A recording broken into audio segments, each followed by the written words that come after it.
The Bloodline and the Bloodline 2.0 met once again for Wargames, and it was interesting. There was a couple key points that I want to talk about and some key players that I think we need to mention. So let's get into it.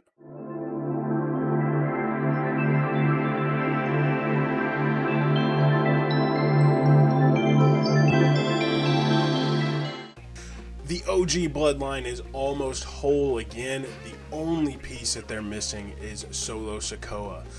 Paul Heyman made his return and brought along CM Punk to fight this battle against the Bloodline 2.0, and he was an extremely welcome addition.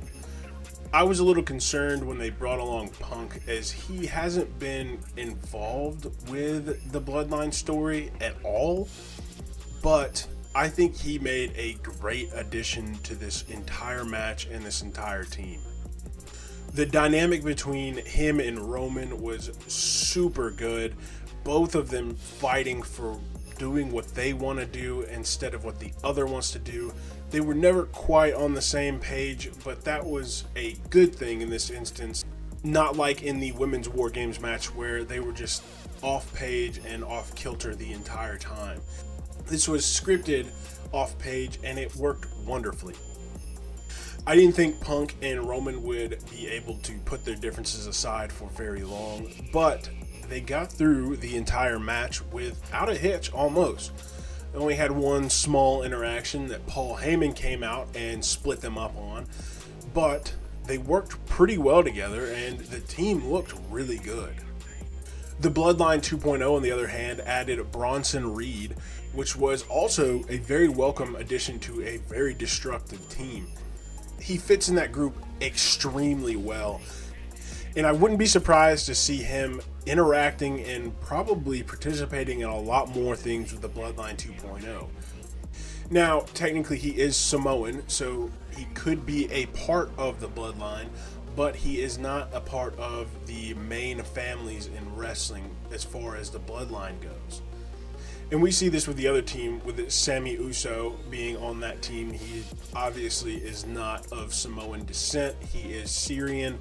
And so it could play out in the favor of the Bloodline 2.0 to have Jacob Fatu, Bronson Reed, Tama Tonga all on the same team.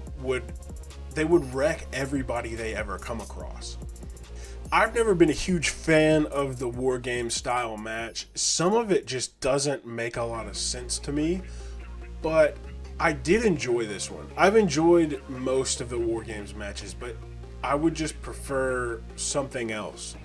I do miss when they did the Survivor Series matches with the Raw versus SmackDown or Raw versus SmackDown and NXT. Those were super fun to me, and it was always fun to see how the talent interacted with each other and getting to see the NXT guys compete against some of these main roster pros that they have looked up to in their careers and their perspective on how they should be as a wrestler. One person we really need to give props to in this entire match is Jimmy Uso. Jimmy Uso hasn't been on TV a lot recently and has wrestled even less recently, but he came out and just showed the world that he can go. I don't think anybody was truly concerned whether or not that he could go, but he was pulling out moves that we've never seen him do, and coming off of an injury is insane. Especially him off the top of the cage. That's not something that, normally we would see him do, but it was incredible. He ended up breaking his toe during that move, but it was so cool to see, and I'm looking forward to this sort of new Jimmy Uso that we might be getting in the future once his toe heals up. And on the other team, we can't not recognize Bronson Reed. He made a huge impact in this match that I think some of the other Bloodline matches have been missing. Just his absolute destructive nature and destructive force really changed the outcome of this match for me, especially when he was announced. Beforehand, I thought the OG Bloodline was going to take this fairly easily. But once Bronson Reed got introduced, I could have gone either way. Now, Bronson would also get injured in this match, unfortunately, by doing a tsunami off the top of the cage. insane. This match just had some crazy spots, and it was so cool to see, especially that ending portion when all the members of the OG Bloodline got to hit their finishers on Solo Sikoa and Roman take the pin. It was, I'm not gonna lie, it was very exciting and it was very fun to watch. I would definitely watch this again. Matter of fact, I've watched it a handful of times since then because I needed to keep refreshed, especially since this video is pretty late.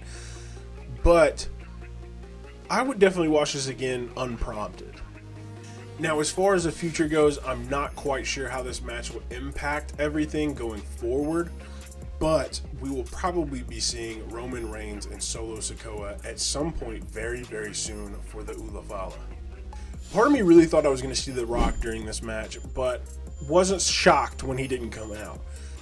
I know with his movie schedule, it's pretty rough, but we're getting to the point now where The Rock could make an appearance at any moment, and a big match like that is where you kind of expect to see him. But I think we will be seeing him soon in some capacity. They have stated that The Rock is not slated for WrestleMania, but that was also the case last year up until a few months prior. Right now, we're just kind of working with The Rock's schedule and how everything is working out for him. And I kind of hope we get something very soon from him, especially about this whole situation. The last time we saw him was during the Roman Reigns and Cody Rhodes tag team match against Solo Sikoa and Jacob Fatu. And he came out and pointed at Roman, and he pointed at Cody, and then he pointed at Jey Uso, gave him a 3, and then disappeared. And we haven't heard what that was about at all. He just kind of showed up and disappeared. And he's been very good at that in the recent years, but come on, give us some. Like, what was the point of that? Now, as far as the rating goes, I did give this one a 91, which is a 4.55 stars. It was good. It was really good. You know, as I stated before, I'm not a huge fan of the Wargames match. It just doesn't, the rules don't make sense to me. But I didn't create it. I'm not in charge of any sort of Wargames match rules. So it is what it is.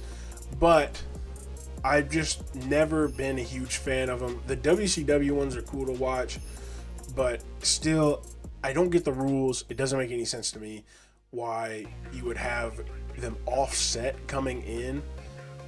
I don't understand why we wouldn't just have them come in at the same time and just start a new battle. And you could still do the match doesn't start until everybody gets in the ring that way, but just the like one person at a time kind of dynamic just doesn't make any sense to me. I might be just missing something, but I would much rather just watch two people come in at the same time. But I digress. The match was still very good. I would still definitely watch it again.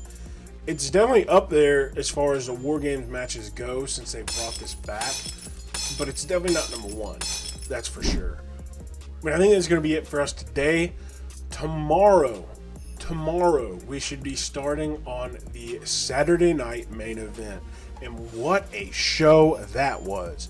If you haven't seen it, I would suggest you go and watch it because it might have been one of the best shows of the year. But for this video, that's it. I'll see you in the next one. Peace.